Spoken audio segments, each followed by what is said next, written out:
আসসালামু আলাইকুম রহমতুল্লাহ। এই যে দেখতে পাচ্ছেন আমি একটা খেজুর গাছ, সৌদি খেজুরের চারা কিন্তু এটা এখানে পানি দিচ্ছি এই একটা, আর এই যে দেখেন এখানে একটা।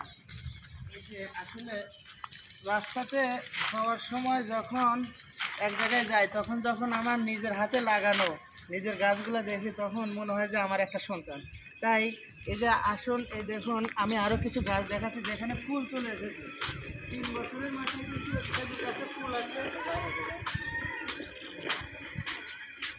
3 বছরের মাথায়, মাত্র 3 বছর সময় লাগছে। 3 বছরের মাথায় এই দেখেন, এই যে কাছ থেকে দেখাও, একটু এই কাছে এসে দেখাও।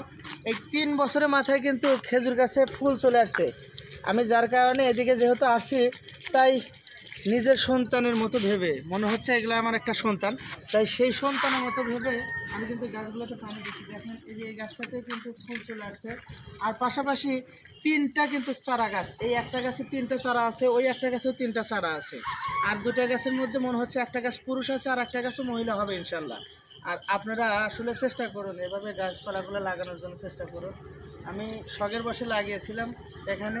আপনারাও বেশি বেশি করে গাছ লাগান। সবাই ভালো থাকবেন, সুস্থ থাকবেন। আর এই জায়গাটির নাম হচ্ছে কেশনাদিঘি বাজার, তারাস উপজেলাতে, সিরাজগঞ্জ জেলাতে। কেউ যদি এই রাস্তা দিয়ে যান, সলঙ্গা থেকে তারাসের রোডের সাথে এই গাছগুলো আছে, ইচ্ছা করলে দেখতে পারবেন ইনশাল্লাহ। ভালো থাকুন, সুস্থ থাকুন। আল্লাহ হাফেজ, আসসালামু আলাইকুম।